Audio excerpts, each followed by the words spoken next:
Hello there.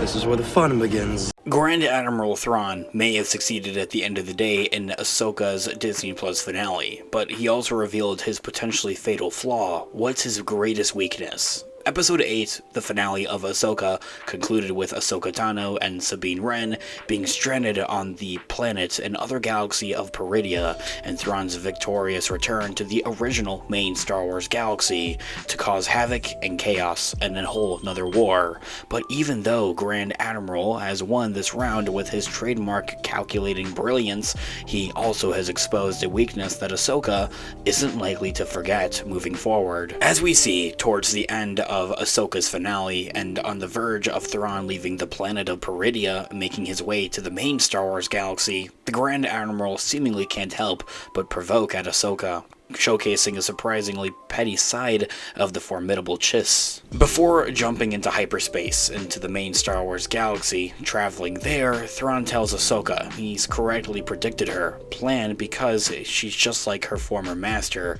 Anakin Skywalker, and questions exactly what she's feared throughout the season, saying one wonders just how similar you might become. I absolutely loved this monologue at the end of the finale with Thrawn kind of talking to Ahsoka through the comms before he made that jump as declaring his victory. It was honestly chilling and quite amazing as he said, "I know you because I knew your master.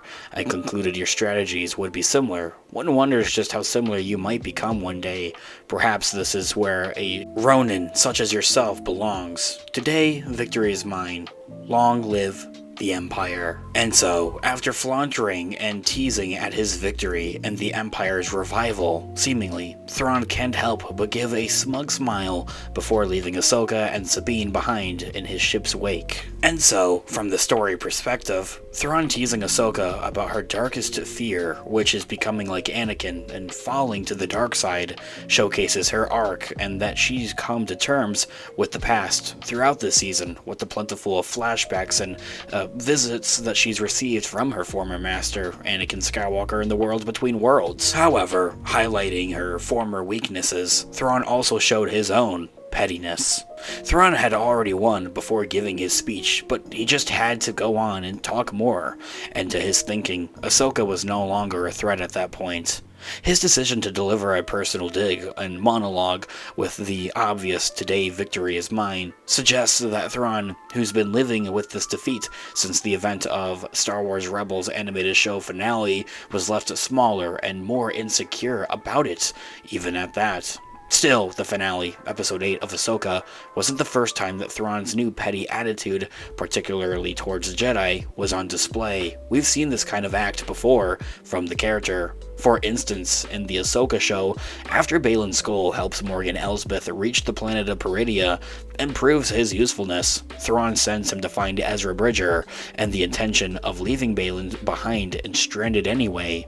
For one, at that time, Ezra posed no threat as Thrawn didn't know if he was even alive or dead because Ezra himself didn't pose a threat to begin with. Plus, Thrawn and the Night Sisters were going to leave him on Peridea anyway at the end of the day. Making seemingly strategic moves like that may prove to be smart in some capacity, but a move like that caused nothing. He just did it to just do it because he had that power on him, making him petty. Secondly, in the past as well, Thrawn knew an asset when he saw one and kept the enemies of his enemies close, quoting the Clone Wars. He probably would have been interested in discovering Baylan's own interests in the planet of Peridea as well. Even giving the character of Baylan a chance, I think, is something that he should have done, feeling out his character a little bit more.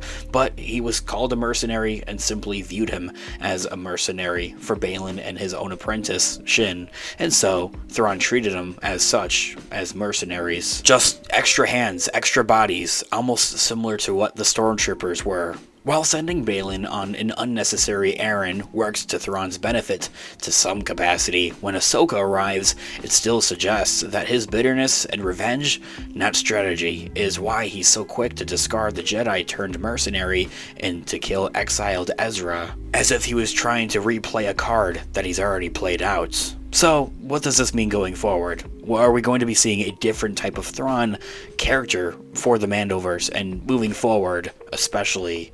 Even though Ahsoka's Thrawn appears more spiteful when he was in Star Wars Rebels, that's not to say that he isn't still a formidable villain or a brilliant tactician.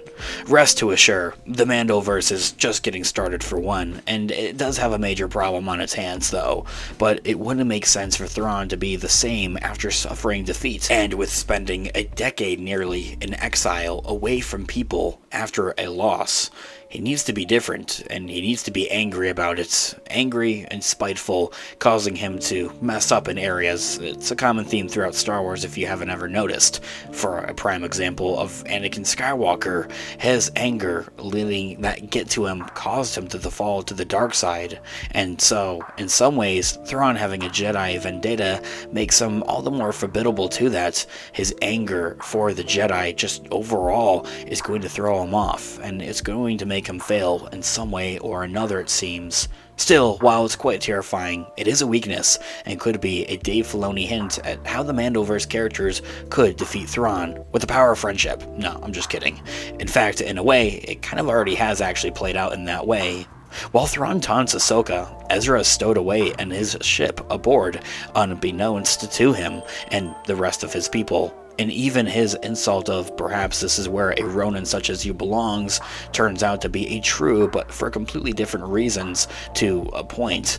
While he's, being petty about what's going on, about his victory and everything, they're already slipping around him as Ezra makes his grand escape and hitching a ride on Thrawn. Whether or not Thrawn becomes more like his old self in light of his finale victory that we see play out in Ahsoka, or more insecure and vengeful, I think is the proper terminology, will be interesting to see as of Lucasfilm's Mandoverse story only continues to grow and unfold. As I had mentioned, the Mandoverse is just getting started. Buckle up, there's a lot to talk about. Subscribe to the channel and hit that notification bell. We're talking about it, explaining it here on the channel. We're also discussing and talking about all types of other Star Wars related news, leaks, rumors, theories, and breakdowns here on the channel. So if you guys are into any of that, or anything in between, grab that subscribe button and join us here today. Of course, I would love to hear all of your thoughts and opinions and theories in the comment section down below. Thanks so much for watching today's video. Of course, this has been Unofficial Star Wars. I'll catch you guys in the next one. Have a great one. May the Force be with you as always. Peace out.